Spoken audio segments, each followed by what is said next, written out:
এখনই পচা ডিম নিক্ষেপের যে কার্যক্রম সেটা শুরু হবে।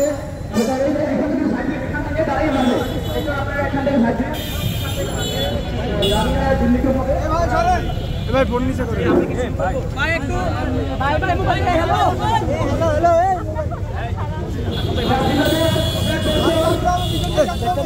যোদ্ধাদের উপরে ডিম নিক্ষেপ করেছে তার হিসেবে আজকে আমরা শেখ হাসিনার যে ছবি আছে সেখানে আমরা ডিম নিক্ষেপ কর্মসূচি পালন করবো।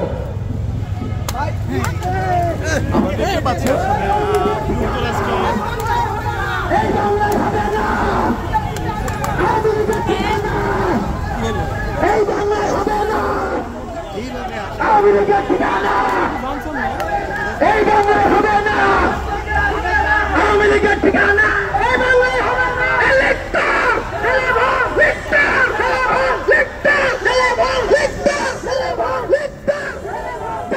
বিপ্লবীদের ঐক্যকে ধরে রাখা এবং যাতে নষ্ট না করতে পারে বিপ্লবীদের সেই অপমানিত করিয়েছে তারা অপমান করবে বাইরের রাষ্ট্রে রাষ্ট্রীয় সফরের নামে এইসব নাটক বিভিন্ন নিউজ থেকে আগত সাংবাদিক সবাইকে বাংলাদেশ ছাত্র অধিকার পরিষদ যাত্রাবাড়ি থানার পক্ষ থেকে সংগ্রামী সালাম। আসসালামু আলাইকুম।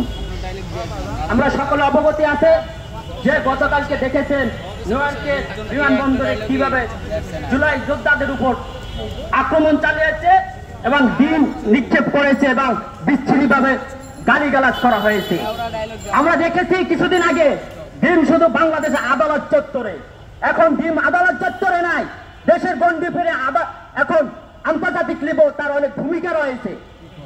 আমরা দেখেছি গত 29 আগস্ট ডাকসুর সাবেক বিপি গণ অধিকারের সভাপতি নুরুল হক নূর সহ কেন্দ্রীয় সাধারণ সম্পাদক ছাত্র অধিকার পরিষদ নাজমুল হাসান এবং সাংগঠনিক সম্পাদক সম্রাট ভাই সহ অসংখ্য নেতা কর্মীকে কিভাবে এই দেশে আইন শৃঙ্খলা নির্মমভাবে তাদেরকে হত্যার উদ্দেশ্যে বিভিন্ন লাঠিচার্জ করেছে বিভিন্ন প্রকার এবং আমাদের দলীয় কার্যালয়ে উঠে খুঁচিয়ে তাদেরকে মেরেছে। ওইটার বিচার যদি তাৎক্ষণিকভাবে এই উপদেষ্টা পরিষদ দিত আজকে নিউ ইয়র্কের দুঃসাহস আওয়ামী লীগ সরকার কখনো দেখাতে পারতো না। আমাদের এই মাথাভাঙ্গা উপদেষ্টা পরিষদ তাদের যে সংস্কারের বাণী শোনাচ্ছে, সংস্কারের নামে বাণী শোনাতে দেশে এখন কুসংস্কারে ভরে ফেলেছে তারা।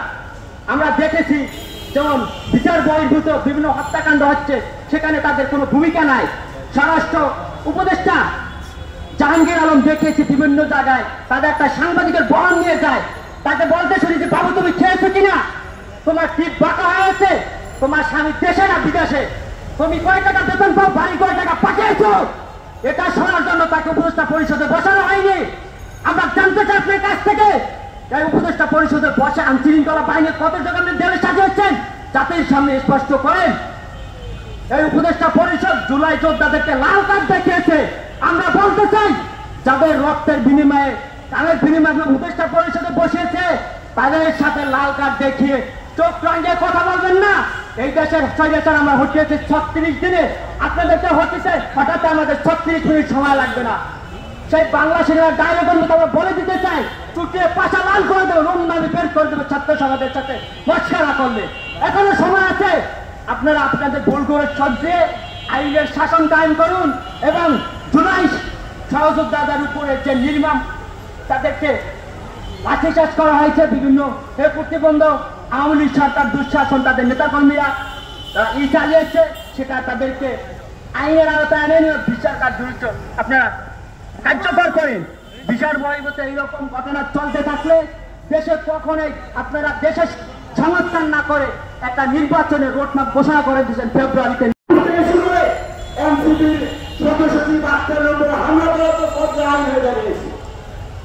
এরা তো তারা খরচ করে দিয়েছে।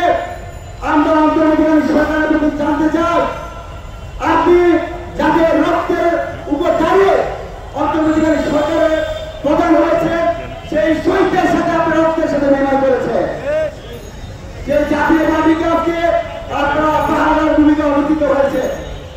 আমার কি কথা মনে হয় জুলাইয়ের চলাকালীন সময় আমরা বিভিন্ন তথ্য শুনি, খবর শুনি, শেখ হাসিনা তার পরিবারের এমপি মন্ত্রী যারা ছিল, মেয়র ছিল, তাদেরকে বলেছিল তোমরা দেশ ছেড়ে পালিয়ে যাও। শেখ হাসিনা কিন্তু তার পরিবারকে নিরাপত্তা দিয়েছিল এবং নিজের নিরাপদে বাংলাদেশ থেকে পালিয়ে গেছে। কিন্তু তার ছাত্রলীগ, যুবলীগ, আওয়ামী লীগের সন্ত্রাসীদেরকে লেলিয়ে দিয়েছিল এদেশের শান্তিপ্রিয় মানুষের বিরুদ্ধে লড়াই করার জন্য। একইভাবে মনে হচ্ছে শেখ হাসিনা যেভাবে বাংলাদেশ পালিয়ে গেছে, একইভাবে হয়তো ডক্টর ইউনূস তার সময় বুঝে শেষ দিবে।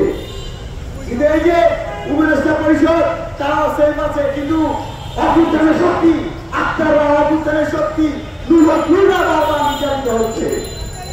আমরা আজকের এই বিক্ষোভ থেকে অন্তর্বর্তীকালীন সরকারের প্রতি আহ্বান জানাই, সেই নিউ ইয়র্কের মিশনে আমরা যে তথ্য পেয়েছি সেখানে ডেপুটি চিফ অফ মিশনের দায়িত্ব ছিলেন সালাউদ্দিন, তিনি হচ্ছে আমাদের সাবেক পররাষ্ট্র প্রতিমন্ত্রী ছিলেন জামিল আলম, তার বন্ধু, তার ছোট ভাইয়ের বন্ধু, এবং সে মুক্তিযুদ্ধের কথা সেখানে চাকরি পেয়েছে। আমরা দেখতে পেয়েছি একেবারে সোহেব নামে একজন ছিলেন, যিনি 2006 সালে 8 সালে ঢাকা বিশ্ববিদ্যালয়ে একটা হলের দায়িত্বে ছিলেন ছাত্রদের নেতা কর্মীরা। সেই ছাত্রলীগকে পুনর্বাসন করে ইচ্ছাকৃতভাবে জুলাই আন্দোলনের শক্তিদেরকে আপনারা আক্রান্ত করছেন। আমরা আজকে বিক্ষোভ থেকে জুলাইয়ের চেতনা একের উপরে হামলা কেন? প্রশাসন জবাব দে, এই ইন্টারিমের জবাব দে। একটার উপর হামলা কেন? ইন্টারিম জবাব দে, একটার উপর হামলা কেন? জোতা মারো তালে তালে, শেখ হাসিনার দুই গালে। আমরা অনেকে পাই নাই,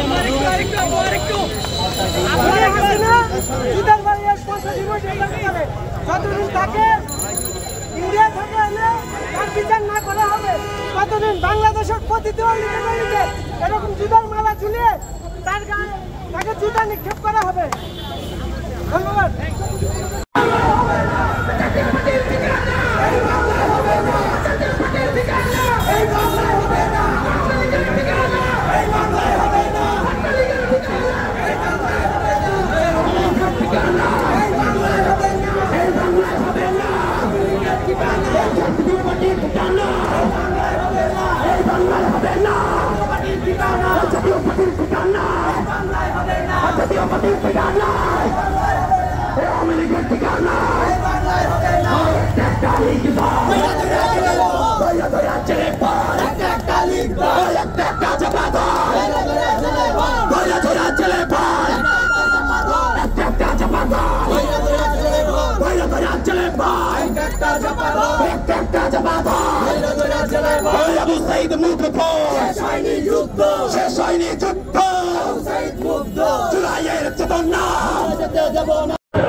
যাদের মধ্যে প্রায় 700 জনের চোখ হারিয়েছে, এখন যারা হসপিটালে চিকিৎসাধীন, সেই সন্ত্রাসী আওয়ামী লীগের দোষরা কিভাবে যুক্তরাষ্ট্রের এনসিপি সদস্য সচিব আক্তার হোসেনের উপরে হামলা চালিয়েছে, তাকে ডিম নিক্ষেপ করা হয়েছে। একই সাথে আমরা দেখতে পেয়েছি এনসিপির আরেকটা নারী নেত্রী যারাকে অশ্লীল ভাষা গালি করেছিলেন, তাকে দর্শন করার হুমকি দিয়েছে। আমরা ছাত্র অধিকার পরিষদের পক্ষ থেকে সন্ত্রাসী সংগঠন আওয়ামী লীগের এরকম বর্ণপরিচিত হামলা নিন্দা জানাই। একই সাথে আমরা গণতন্ত্র কবি ভাইদেরকে মনে করে দিতে চাই, 29 আগস্ট এই আমরা আজকে যেখানে দাঁড়িয়ে আছি, এই আমরা কি কমপ্লেক্সে জুলাই গণঅভ্যুত্থানের অন্যতম পায়োনিয়ার গণঅধিকার পরিষদের সংগ্রামী সভাপতি